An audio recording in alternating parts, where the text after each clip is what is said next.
Hello class. Today we are starting with 13.3 sound needs a medium for propagation.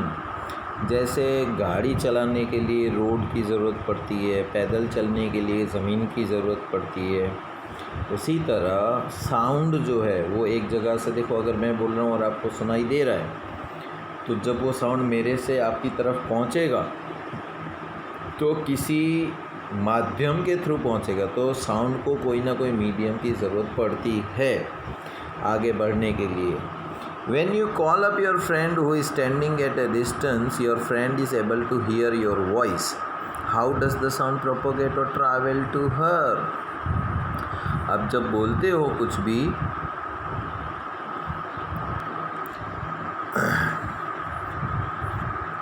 तो हम कुछ भी अगर बोलते हैं तो साउंड जो है वो प्रोपोगेट होने के लिए उसको किसी मीडियम की ज़रूरत पड़ती है. Can you think of an explanation? Is it possible that the decreasing amount of air in the tumbler had something to do with the decreasing voice? देखो यहाँ पर एक एक्टिविटी करने की है हमको, ठीक है. टेक ए मेटल और a glass tumbler, make sure that it is dry. Place a cell phone in it and remember that the cell phone must not be kept in water. Ask your friend to give a ring on this cell phone from another cell phone. Listen to the ringing carefully. Now surround the rim of the tumbler with your hands, right? Put your mouth on the opening between your hands. Indicate to your friend to give a ring again and listen to the string whistle sucking air from the tumbler. Does the sound becomes fainter as you suck the air? Remove the tumbler from your mouth. Does the sound becomes louder again? So can you think of an explanation? Is it possible that the decreasing amount of air in the tumbler had something to do with the decreasing loudness of the ring? Indeed, if you had been able to suck all the air in the tumbler, you would not listen any sound. Actually, sound needs a medium to travel. When air has been removed completely from the vessel, it is said that there is a vacuum in the vessel and the sound cannot travel through the vacuum. अब देखो एक tumbler लो, उसके अंदर cell phone रख दो और ring मारो उस नंबर पे, तो आपको अच्छी सी रिंग सुनाई देगी. फिर क्या करोगे, उस टम्बलर को हाथ में पकड़ो और मुंह पे लगा दो और हवा सारी अंदर ले लो और फिर अपने फ्रेंड को बोलो रिंग मारे, तो अंदर की सारी हवा आपने खींच ली है. वो रिंग मारेगा तो बाहर आवाज़ सुनाई नहीं देगा हमें. क्यों? क्योंकि जब हम सारी हवा सक कर ले रहे हैं तो वहाँ पर वैक्यूम हो जा रहा है और वैक्यूम हो जाने की वजह से साउंड बाहर नहीं आता. इसका मतलब कि साउंड को कोई ना कोई मीडियम की ज़रूरत पड़ती है आगे बढ़ने के लिए. दूसरी एक्टिविटी है टेक ए बकेट और a bathtub, fill it with the clean water. Take a small bell in one hand, shake this bell inside the water to produce the sound. Make sure that the bell does not touch the body of the bucket or the tub. इसी तरह bucket के अंदर पानी भर दो साफ़ और एक घंटी लेके अंदर बजाओ और ट्राई करो सुनने की कि आपको आवाज़ आती है. Place your year gently on the water surface. Be careful, the water should not enter your year. लेकिन ध्यान रखना पानी तुम्हारे कान में नहीं जाना चाहिए. Can you hear the sound of the bell? Does it indicate the sound can travel through the liquids? तो आवाज़ आपको आएगी लेकिन इतनी नहीं आएगी, तो इसका मतलब ये हुआ कि साउंड जो है वो लिक्विड में भी ट्रैवल कर सकता है. Let us find out if sound can travel through the solids also. दूसरी एक एक्टिविटी में देखते हैं कि देखो एयर में भी ट्रैवल करता है, लिक्विड में भी ट्रैवल करता है. अभी सॉलिड में देखते हैं. टेक ए मीटर स्केल और a long metal rod and hold it one end to your ear. Ask your friend to gently tap और scratch at the top of the other end of the scale. अभी देखो जैसे मेरे पास ये scale है, right. इस scale को मैं अपने कान पे लगाऊं और यहाँ पर उसका दूसरा सिरा है, राइट. तो अगर मैं यहाँ पर टक टक करता हूँ तो मुझे यहाँ पर कान में सुनाई देता है क्या, राइट. तो वो हमको देखना है, तो साउंड तो आएगा ही। तो इसका मतलब ये हुआ कि साउंड जो है वो सॉलिड, लिक्विड और एयर, सॉलिड, लिक्विड और एयर तीनों में ट्रैवल कर सकता है। एयर यानी कि gas. So you can also perform the above activity by placing your ear at one end of the wooden और metallic table and asking your friend to gently scratch at the other end. तो यहाँ पर हम लकड़ा भी use कर सकते हैं, ज़रूरी नहीं है कि मेटल की स्केल ही हो। We find that sound can travel through wood और metal. In fact, sound can travel through any solid. You can perform interesting activities to show that sound can also travel through strings. Have you ever made a toy telephone? Can you say that sound can travel through the strings? अभी देखो, एक हम toy telephone करते हैं, उसमें क्या होता है कि प्लास्टिक का जो या पेपर कप आता है उसमें एक छेद कर दो बीच में और लंबा सा थ्रेड लो और दूसरे कप में भी सेम ऐसे ही होल करके थ्रेड बांध दो और अपने फ्रेंड को बोलो कि एक कप अपने कान में रखे और दूसरे कप में से आप कोई आवाज़ करो उस कप में, तो बीच में जो धागा है वो साउंड उस धागे के ऊपर से भी ट्रैवल होकर दूसरी तरफ पहुंचेगा। We have learn so far that vibrating objects produce sound and it is carried in all the direction in a medium. The medium could be a gas, liquid or a solid. So how do we hear it? तो propagation करता है right sound. We hear sound through our ears. तो हमारे कान के through हम सुनते हैं, लेकिन कान का मतलब क्या ये नहीं। चलो देखते हैं what is real ear. The shape of our outer part of the ear is like a funnel. वो एक फनेल के जैसा है, बाहर चौड़ा है और अंदर जाते जाते जाते सिकुड़ता जाता है। When sound enters it, it travels down the canal at the end of which there is a thin stretched membrane. It is called the eardrum.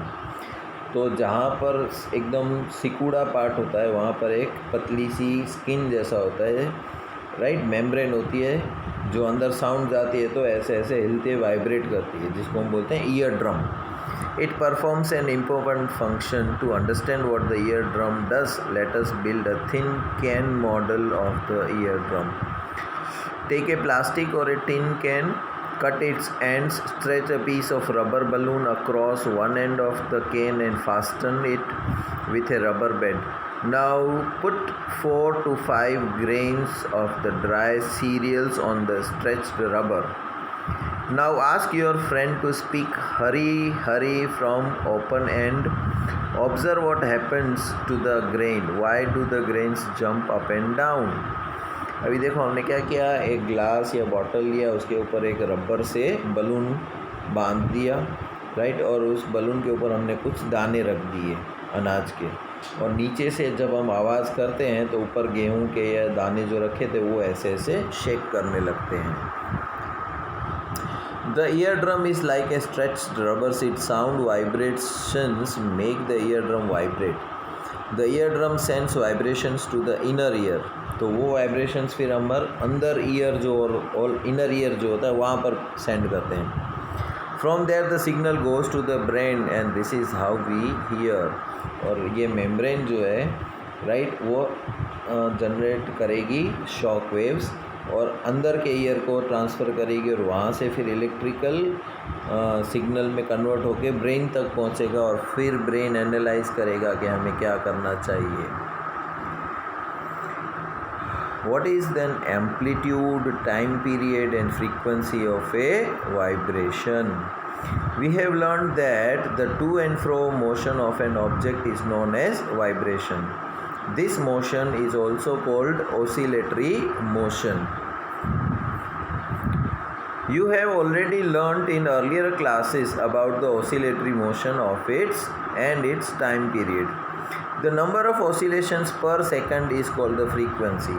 देखो हमने वो पेंडुलम एक किया था, राइट, एक सेकंड में वो कितनी बार जाता है या वो एक कंप्लीट करने में उसको कितना टाइम लगता है, राइट, वो फ्रीक्वेंसी हम निकालते हैं उसकी ओसिलेशंस की।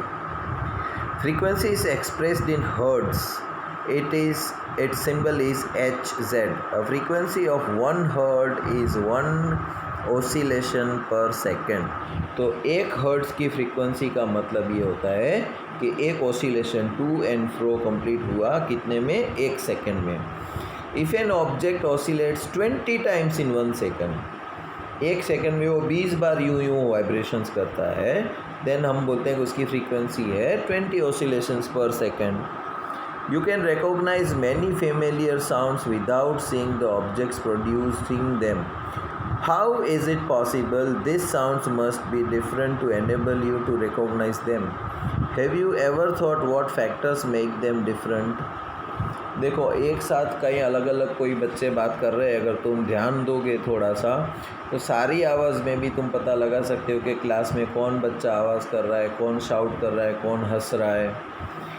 तो वो अलग अलग साउंड किसके ऊपर से पता चलता है कि हर एक साउंड की जो कैपेसिटी होती है उसको हम बोलते हैं एम्पलीट्यूड, कितना शक्तिशाली है वो. तो amplitude and frequency are two important properties of any sound. Can we differentiate sound on the basis of their amplitudes and frequency. So loudness and pitch जो होता है वो हमें पता लगाना है. Take a metallic tumbler and a tablespoon. Strike the tablespoon gently at the rim of the tumbler. देखो यहाँ पर वो क्या कर रहा है, एक मेटल का टम्बलर है, उसके ऊपर स्पून से वो हल्का सा मार रहा है, राइट. तो हमको आवाज़ झंझनाहट होगी उसमें, है ना. Hear the sound produced now. Bang the spoon on the tumbler and hear the sound produced again. Is it sound louder when the tumbler is struck hard? Now suspend a small thermocol ball touching the rim of the tumbler. Vibrate the tumbler by striking it. See how the ball is displaced.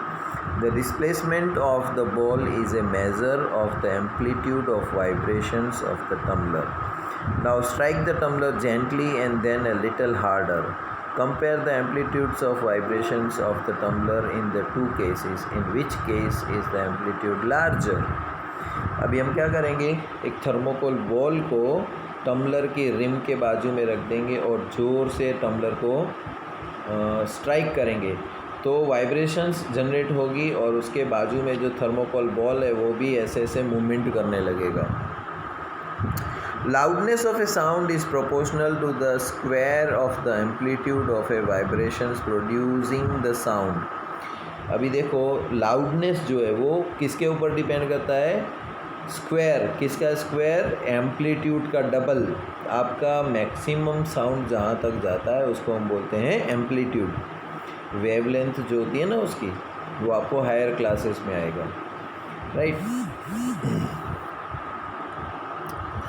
So for example, if the amplitude becomes twice, the loudness increases by the factor of 4. The loudness is expressed in a unit called the decibel. The following table gives some idea of the loudness of a sound coming from various sources. Normal breathing जो होती है हमारी, उसका sound की capacity जो होती है 10 decibels. Soft whisper eight 5 metre उसकी होती है 30. नॉर्मल कन्वर्सेशन जो हम बात करते हैं उसकी होती है 60 डेसीबल्स. बिज़ी ट्रैफिक कहीं पर है तो 70 डेसीबल. और एवरेज फैक्ट्री, कोई भी फैक्ट्री हो उसका एवरेज साउंड निकालने जाओगे तो होता है 80 decibels. And above 80 decibel the noise become physically painful. और उससे ज़्यादा अगर कोई साउंड होगा तो सर दर्द करने लगेगा, असह्य हो जाएगा हमारे लिए. So the loudness of a sound depends on its amplitude. When the amplitude of the vibration is large, the sound produced is loud. When the amplitude is small, the sound produced is feeble. तो जब high frequency होगी, right, amplitude ज़्यादा होगा तो loud sound आएगा. Compare the sound of A baby with that of an adult. कोई बच्चा बोल रहा है और बड़े आदमी का आवाज़ सुनोगे तो तुम्हें पता लग जाएगा, भले आप देखोगे नहीं कि ये कोई बच्चा बोल रहा है और ये कोई बड़ा आदमी बोल रहा है. तो डिफरेंस किस में से पता चलता है. Even if the two sounds are equally loud they differ in some way. Let us see how. So I wonder why my voice is different from that of my teacher. The frequency determines the shrillness or the pitch of a sound. If the frequency of vibrations is higher, we say that the sound is shrill. and has a higher pitch. If the frequency of vibration is lower, we say that the sound has a lower pitch. For example, the drum vibrates with the low frequency, therefore it produces a low pitch sound. On the other hand, a whistle has a high frequency and therefore produces a sound of higher pitch.